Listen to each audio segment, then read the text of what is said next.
Perkenalkan, nama saya Cecilia Christina Lumopa dengan NIM 217040009. Saya berasal dari Universitas Negeri Manado, Fakultas Ilmu Keolahragaan, jurusan Ilmu Kesehatan Masyarakat.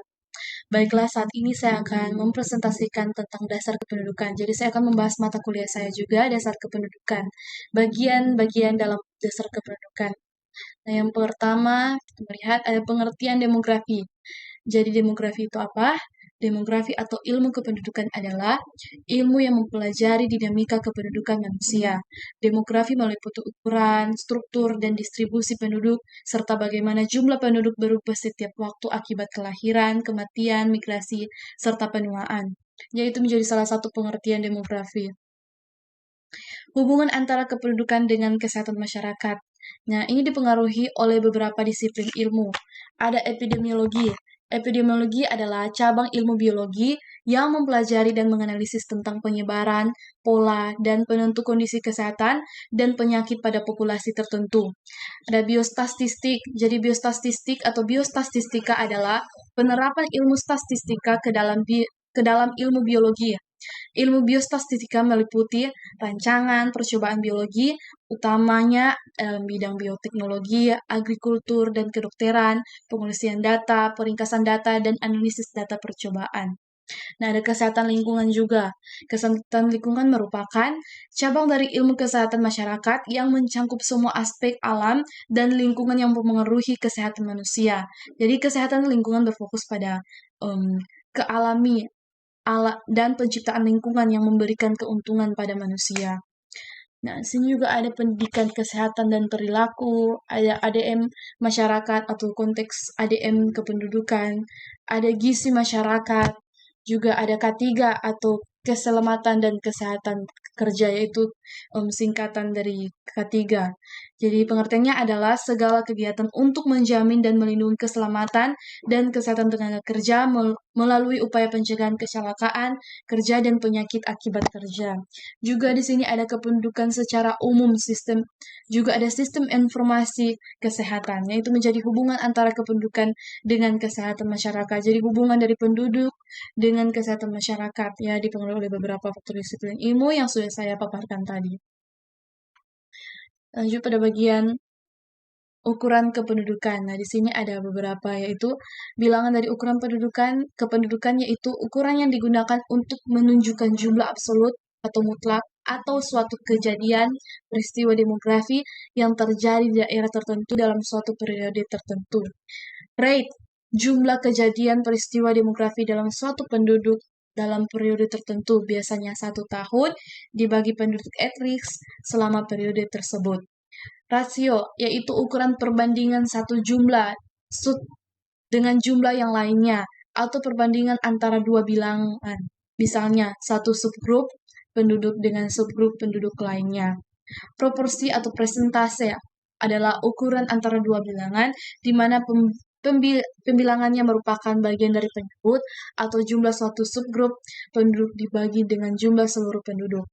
Konstanta atau bilangan konstan, yaitu bilangan tetap biasanya 100 atau 1000 di mana rate, rasio, atau proporsi dapat dikalikan untuk menggambarkan ukuran-ukuran dalam suatu bentuk yang mudah dimengerti. Dalam rumus, bilangan konstanta biasanya ditulis sebagai K. Itu menjadi ukuran dari kependudukan. Yang lanjut pada bagian komposisi penduduk. Nah, komposisi penduduk yaitu merupakan sebuah mata statistik dari statistik kependudukan yang membagi dan membahas masalah kependudukan dari segi umur dan segi kelamin. Jadi hanya membahas tentang masalah dari segi umur dan segi kelamin.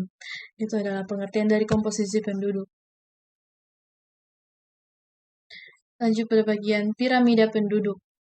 Nah, piramida penduduk adalah grafik khusus yang digunakan untuk menampilkan komposisi umur dan jenis kelamin dari suatu populasi atau kelompok. Terdapat dua bagian sebelah kiri dan bagian sebelah kanan.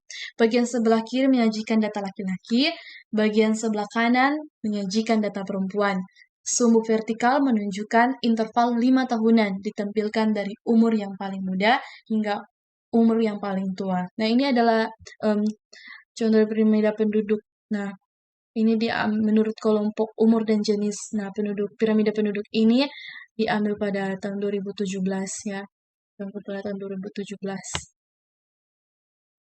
Distribusi penduduk. Di sini ada nama indikator, konsep, definisi, kegunaan, interpretasi. Nah, ini dihasilkan oleh sensus penduduk pada tahun 2010. Jadi, nama indikator yaitu distribusi penduduk menurut wilayah. Konsep definisi yaitu ukuran persebaran penduduk. Yang paling sederhana adalah distribusi persentase penduduk. Ukuran ini diperlukan karena terkadang sulit untuk membayangkan distribusi penduduk menurut wilayah jika yang digunakan adalah jumlah absolut penduduk. Nah, kegunaan untuk mengetahui persebaran penduduk tiap wilayah. Interpretasi, misalnya distribusi presentasi penduduk DKI Jakarta tahun 2009 sebesar 3,99%, artinya 3,99% penduduk Indonesia berada di Provinsi DKI Jakarta, atau total penduduk DKI Jakarta berjumlah 3,99% dari total penduduk Indonesia. Itu menjadi distribusi penduduk, satu contoh dari distribusi penduduk. Sumber data kependudukan. Nah, ini dibagi menjadi 3 bagian.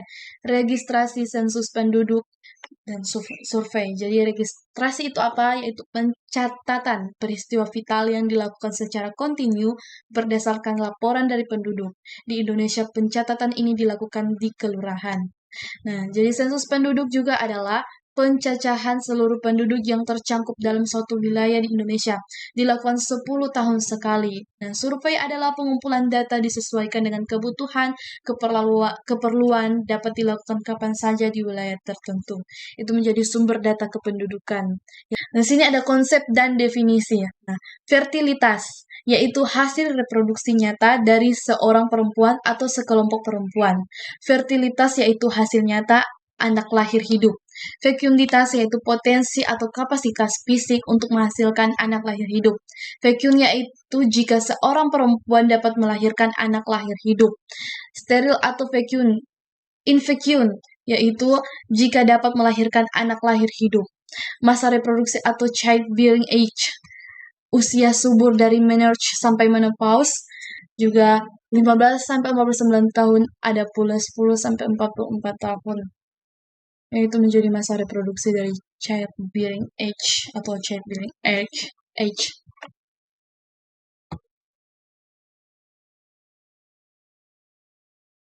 Nah, kita lanjut pada bagian yang terakhir, yaitu angka kelahiran tahunan menurut ASFR. Banyak kelahiran per 1000 wanita pada kelompok usia tertentu antara 15 sampai 14 tahun. ASFR merupakan indikator kelahiran yang memperhitungkan perbedaan fertilitas dari wanita usia subur menurut umurnya. Anak lahir hidup adalah semua anak yang waktu lahir memperlihatkan tanda-tanda kehidupan, walaupun sesaat seperti adanya detak jantung, bernafas, menangis, dan tanda-tanda kehidupan lainnya. Anak masih hidup adalah semua anak yang dilahirkan hidup yang pada saat pencacahan masih hidup, baik tinggal bersama orang tuanya maupun yang tinggal terpisah. Child woman rate atau rasio anak ibu, rasio antara jumlah anak di bawah umur 5 tahun di suatu tempat pada suatu waktu dengan penduduk wanita usia 15 sampai 14 tahun. Jumlah anak berusia 5 tahun ke bawah mencerminkan kelahiran dalam 5 tahun sebelum pemecahan. Nah, itu dia tadi presentasi dari saya. Kalau ada saya salah kata mohon dimaafkan dan dimaklumi. Terima kasih.